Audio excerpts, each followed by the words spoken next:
हे friends, मैं हूं आशुतोष चांद। मैं आपको सिखाता हूं साइंस एक्सपेरिमेंट और डेली डिवाइसेस को रिपेयर करना, जिसमें मैं आपकी हेल्प कर सकता हूं। हम आपको इलेक्ट्रॉनिक एक्सपेरिमेंट से जुड़ी हुई वीडियोस हमारे चैनल क्रिएटिव साइंस वर्कशॉप में प्रोवाइड कराते हैं। नमस्कार फ्रेंड्स, आज का हमारा टॉपिक है एसएमपीएस। पिछले टॉपिक में हमने पढ़ा था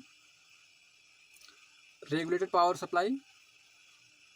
आज देखेंगे एसएमपीएस। एसएमपीएस का जो फुल मीनिंग होता है स्विचिंग मोड पावर सप्लाई। इसका यूज ज़्यादातर हमारे जो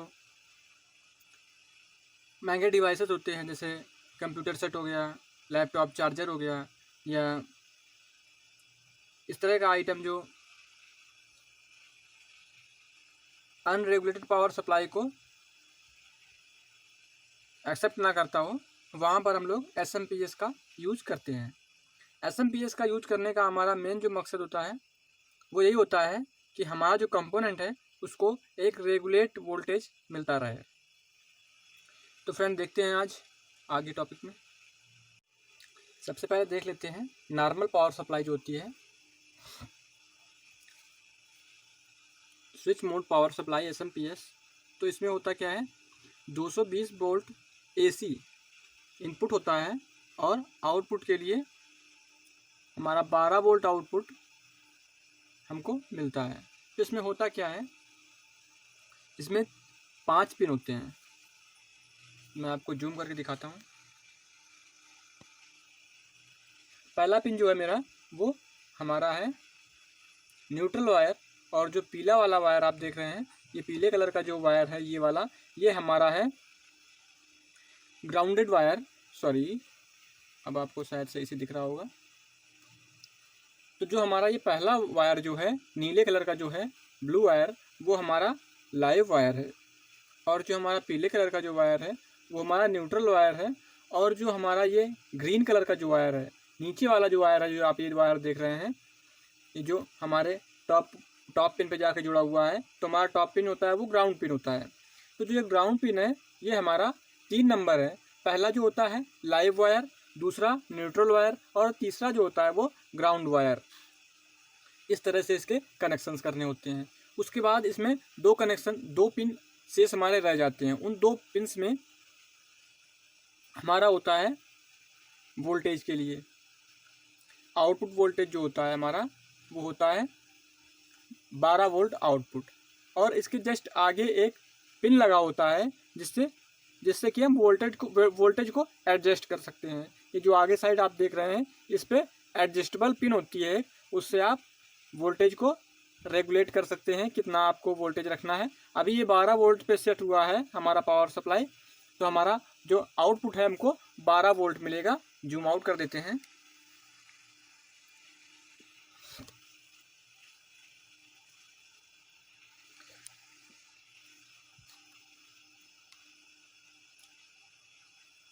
तो जूम हमारा आउट हो चुका है। तो इसमें होता क्या है, हमारा जो एसी सर्किट्स जो होते हैं, इस पे ऊपर लिखा भी होता है लाइव, न्यूट्रल, ग्राउंड, ऐसे करके लिखा होता है। तो जैसा इस पर सर्किट डिजाइन पे लिखा हुआ होता है, वैसे उसके कनेक्शंस करने होते हैं। और हमारा ये वोल्टेज प्लस वोल्ट, सॉरी, पहले माइनस वोल्ट होगा, माइनस आउटपुट होगा, फिर उसके बाद पॉजिटिव का होगा। तो इसमें एडजस्ट करके हम कोई भी वोल्टेज सेट कर सकते हैं। 24 वोल्ट तक इसकी कैपेसिटी होती है, तो हमने 12 वोल्ट पे सेट किया हुआ है।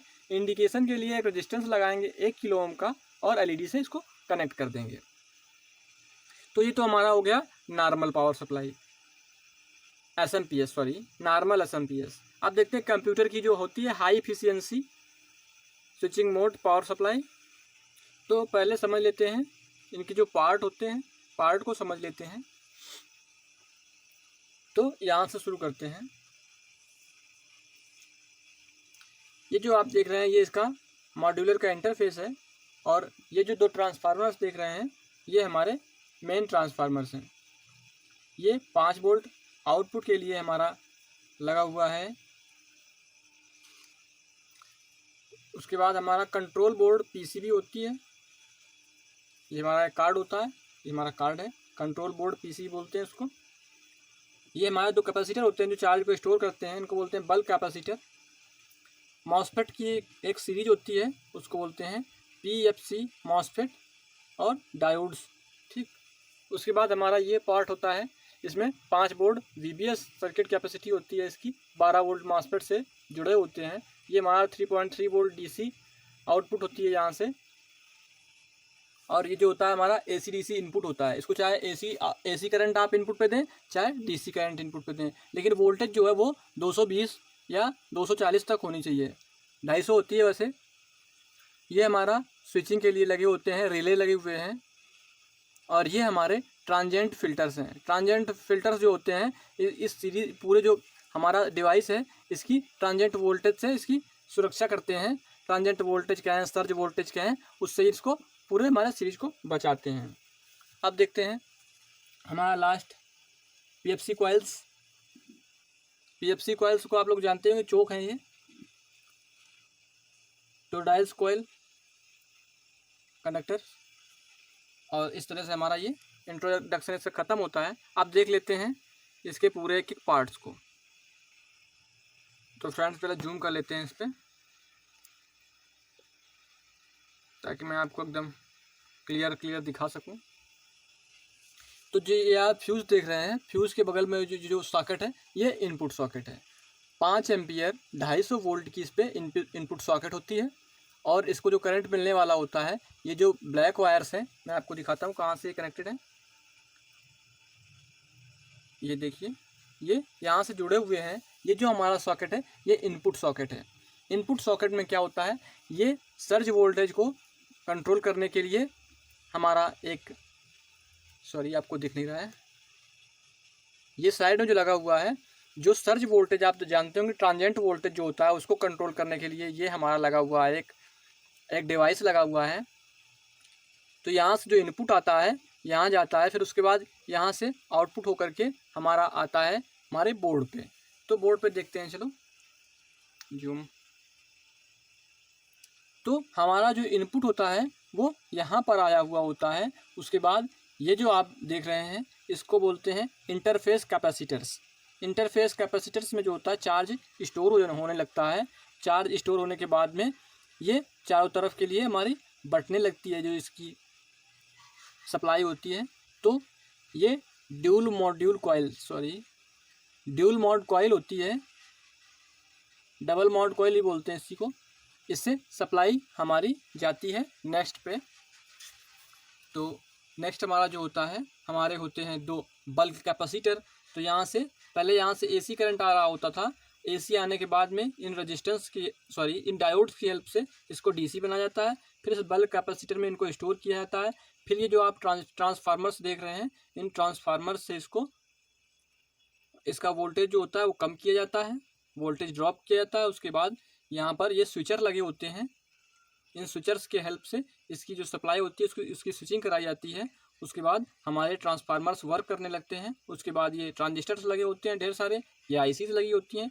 इनकी हेल्प से इस वोल्टेज को कम करके आगे बढ़ाया जाता है। जैसा कि आप कैपेसिटर्स देख रहे हैं, ये अलग अलग कैपेसिटी के कैपेसिटर्स लगाए जाते हैं, क्योंकि हमें वोल्टेज यहाँ पर जितना वोल्टेज चाहिए होता है उसी के हिसाब से यहाँ पर कैपेसिटर्स लगाते हैं। तो आप ये ऊपर देख रहे होंगे, ये ढेर सारे इसमें पट्टे लगे हुए हैं। ये सारे पट्टों में क्या होता है, वायर्स होते हैं, और ये अलग अलग कैपेसिटी के कनेक्शन से जुड़ी होती हैं। इनका यूज किसी कंप्यूटर पे, किसी लैपटॉप पे, किसी PC पे, कहीं पे भी इनका यूज कर सकते हैं। इस तरह से हमारा जो SMPS था वो आज से कंप्लीट हो जाएगा। और आप ये फ़ैन देख रहे हैं, फ़ैन इसलिए लगा होता है कि हमारा जो डिवाइसेस हैं ये अगर हीट होने लगते हैं तो यहाँ पर थर्मल एक IC जो ये लगी हुई है, थर्मल IC यहाँ से सप्लाई उसको दे देती है। जैसे इसका वोल्टेज बढ़ने लगता है और यहाँ से आउटपुट मिलने लगती है फ़ैन को, तो हमारा फ़ैन जो होता है एक्टिवेट हो जाता है। और फ़ैन हमारा तब तक चलता रहता है जब तक हमारे डिवाइस के सारे कंपोनेंट एक कूलिंग लिमिट तक नहीं आ जाते हैं। तो फ्रेंड्स, आज का हमारा टॉपिक था SMPS। तो SMPS हमारा कंप्लीट हो गया है। तो अगले वीडियो में मिलते हैं नेक्स्ट डे। जय हिंद। वीडियो पसंद आए तो वीडियो को लाइक करें, चैनल को सब्सक्राइब करें और अपने दोस्तों में इसे ज़्यादा से ज़्यादा शेयर करें।